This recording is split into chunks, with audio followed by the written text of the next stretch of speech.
Magandang araw po, welcome po sa aking channel, Noob9 TV.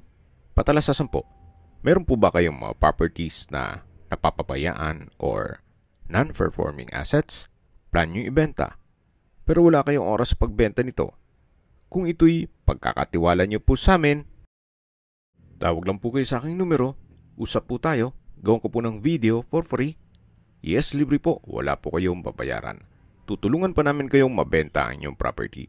Kami na po bala sa marketing, sa boosting or paid ads. Even sa tripping, hindi na po kayo mapapagod sa pag-entertain ng mga buyers. Kami na po bala sa lahat. Tawag lang po kayo.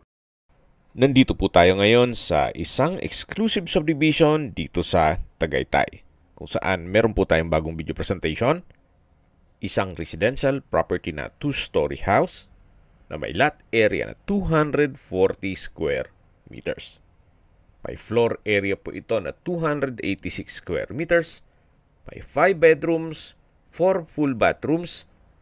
Ito po'y titulado, buhay po ang may-ari, kaya wala po kayo maging problema sa documentation o sa transfer ng title.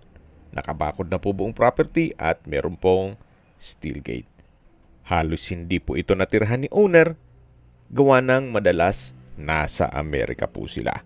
Kaya kung ang interested buyer ay nasa Amerika, mas mapapabilis po ang inyong transaksyon gawa ng nandyan din po sila. Yan po yung garahe na naka-tile flooring at kakasya po ang isang SUV. Yan naman po yung main door at hanggang dito po ay naka-tile flooring. So maganda rin pong gawa ng hangout area dito o lanai. Yan po yung concrete fence at meron pong 1 meter setback paikot ng buong bahay.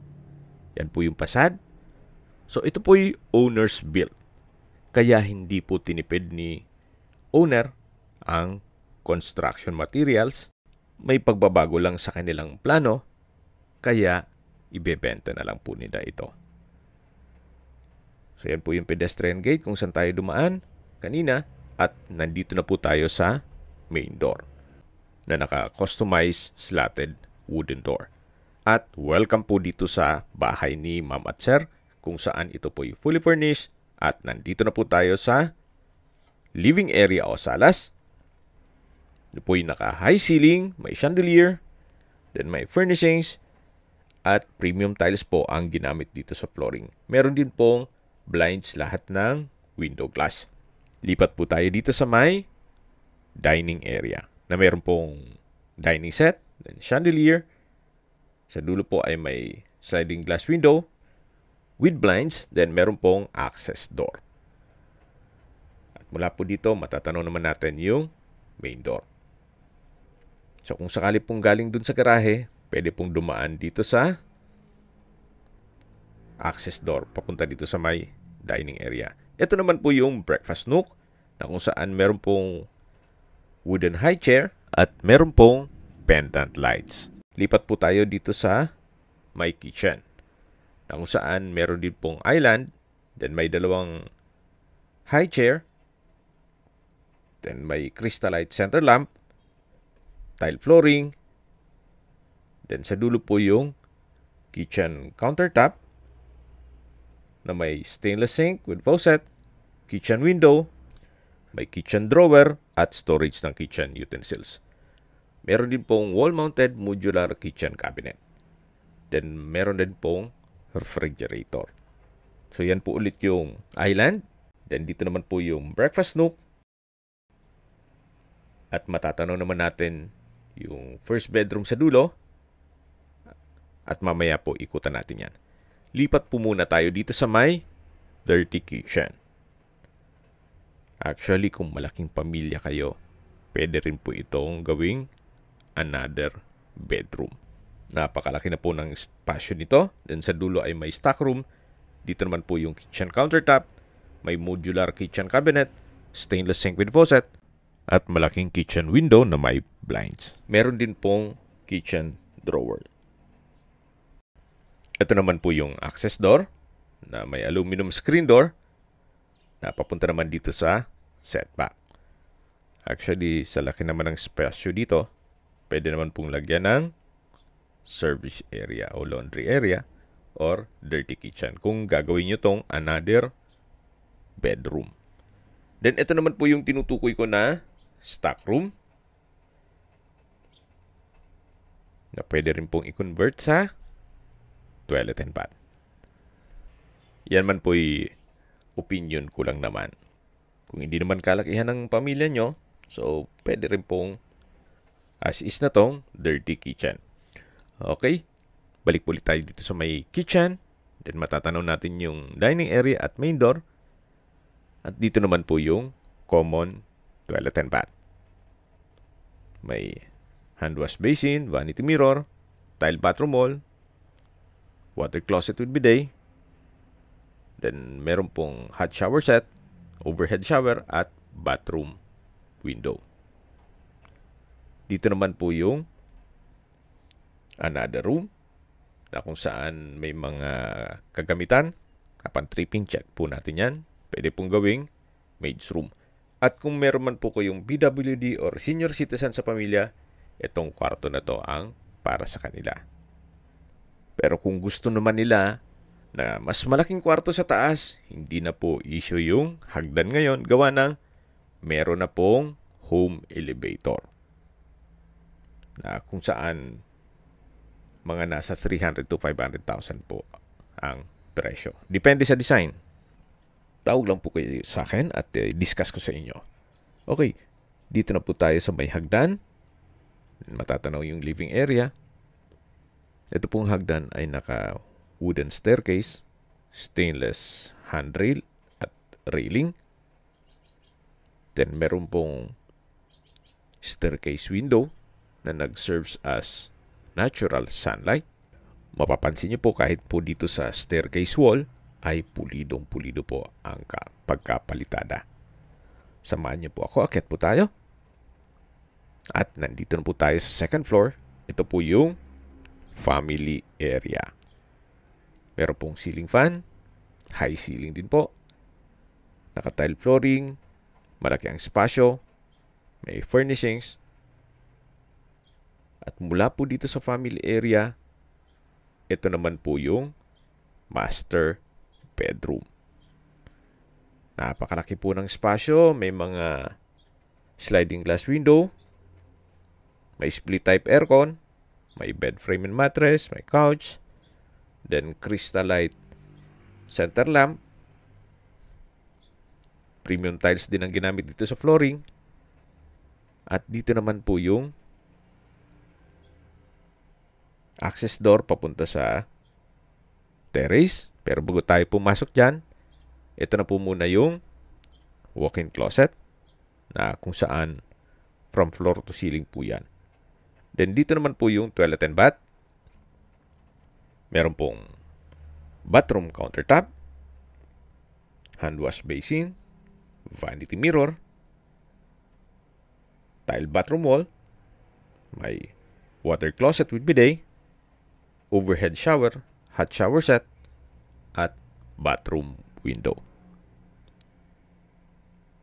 At ito po ulit yung walk-in closet.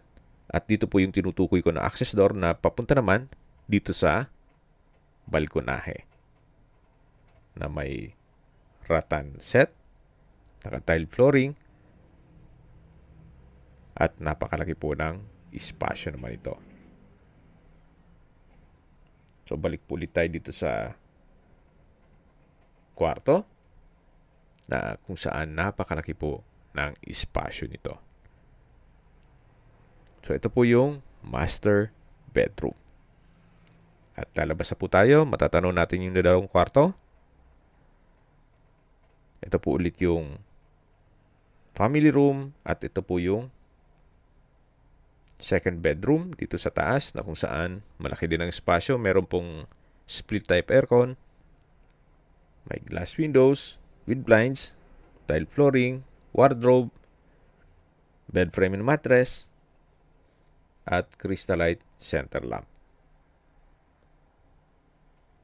Then, meron din po itong sariling toilet and bath. Na kompleto din po. Kaya nitong hand wash basin, vanity mirror, stainless towel holder, water closet with bidet, tile bathroom wall, overhead shower with hot shower set, at bathroom window. Labas po tayo. Yan po ulit yung family area. Then sa dulo yung master bedroom. Yan po yung hagdan. Meron pong chandelier. At dito naman po yung third bedroom. Dito sa second floor. Kompleto din po. May bed frame and mattress. Split type aircon. Sliding glass windows with blinds. May rocking chair. Pulido ang pagkapintura ng ceiling at wall. May wardrobe. At may sariling toilet and bath. Meron pong hand wash basin, vanity mirror, water closet with bidet, tile bathroom wall, hot shower set, overhead shower, at bathroom window. So, labas po ulit tayo. Dito naman po yung linen room or stock room na meron pong wooden shelf. So, yan po ulit yung family room.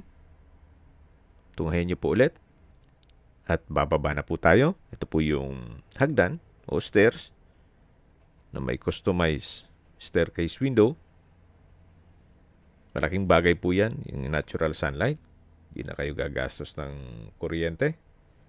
At mula po dito sa hagdan, yan po yung living area, yung main door, at dito na po yung dining area na meron pong 4-seater dining set. So, wala na rin po kayong bibilhing mga furnishings. Gawa ng kompleto na rin po yan. Then yan po yung breakfast nook na may wooden high chair. At gaya po ng nasabi ko sa inyo, ito po'y hindi naman gaanong natirhan ni owner. Gawa ng madalas nasa Amerika po sila. Kaya po napakalinis itong property. Gawa ng meron po silang maintenance dito. So, labas po ulit tayo dito sa main door. At ikutan natin tong setback. At habang naglilibot po tayo, pag-usapan natin ang distance, location, at travel time. Mula po sa Mendez Crossing, ang distance is 800 meters at ang travel time is 3 minutes. Yan po pala yung access door mula dun sa Dirty Kitchen. At mula naman po sa Twin Lakes, ang distance is 8 kilometers at ang travel time is 15 minutes. Mula naman po sa Sky Ranch, ang distance is 3.5 kilometers at ang travel time is 16 minutes. Meron pong overhead water tank, just in case na may water shortage. Backup lang po yan pero maayos naman ang water supply dito. At mula naman po sa Tagaytay Rotonda, ang distance is 7.6 kilometers at ang travel time is 20 minutes. Yan po yung lagi kong binabanggit sa aking video na dapat nyo i-consider sa pagharap ng property, yung meron pong malapit na hospital. Hindi ko naman po sinasabing sakitin kayo. Yan naman po for emergency purpose lang naman. At mula naman po sa Calax Aguinaldo exit, ang distance is 22.9 kilometers at ang travel time is 45 minutes. Ang Calax po ay connecting South Luzon Expressway Skyway all the way to North Luzon Expressway at ibang parte ng Metro Manila. At mula naman po sa Manila Ose Airport, ang distance is 63.4 kilometers at ang travel time is 1 hour and 30 minutes. Okay, recap lang. Ito pong property ay nasa isang exclusive subdivision dito sa Tagaytay na kung saan kompleto po ang amenities gaya ng clubhouse, basketball court, parking playgrounds, swimming pool at marami pong iba. Meron din pong 24-hour security kaya safe na safe po kayo dito. May lot area po ito na 240 square meters at may floor area na 286 square meters. May 5 bedrooms, full bathrooms, then fully furnished. Ito po'y titulado, buhay po ang may-ari, kaya wala po kayong maging problema sa documentation o sa transfer ng title. At updated po ang pamilyar. Binebenta po ito ni owner sa murang halaga para wala na raw ulitan sa presyo. 13.8 million pesos net. At slightly negotiable po. Hindi niya na po tinaasan pa ang presyo para mabenta kaagad. at may pagbabago na sa kanilang plano, kaya i-let go na lang itong dream house nila. Kung may mga katanungan po kayo, tawag lang po kayo sa aking numero. At sa mga kababayan naman natin nasa ibang bansa, meron po akong WhatsApp, Viber, at Telegram. Same number lang po, 0917-316-3399. Sa mga nagtatanong naman po ng aming Facebook, meron po aming Facebook page na Nov9TV at Facebook Real Video. Meron din pong TikTok at Instagram. May ibang YouTube channel po kami, the Nov9TV channel, Nov9TV Listings, Nov9TV On The Spot, Nov9TV Updates, at Nov9TV House Rental. Sana po naibigyan nyo ang video presentation. Paki-like and subscribe na lang po sa aking channel para ma-update din po kayo sa aking future listings. Kung sakali po hanap nyo yung mas malaking sukat ng lupa, meron din po kami ibang listings na pwede nyong pagpilian. Huwag po kayong mag-atubiling tumawag sa amin. Then, let us know your budget para malaman namin kung anong property pwede naming ilog sa inyo. Sa lahat pong viewers, subscriber at nagtiwala po sa amin, salamat po sa suporta.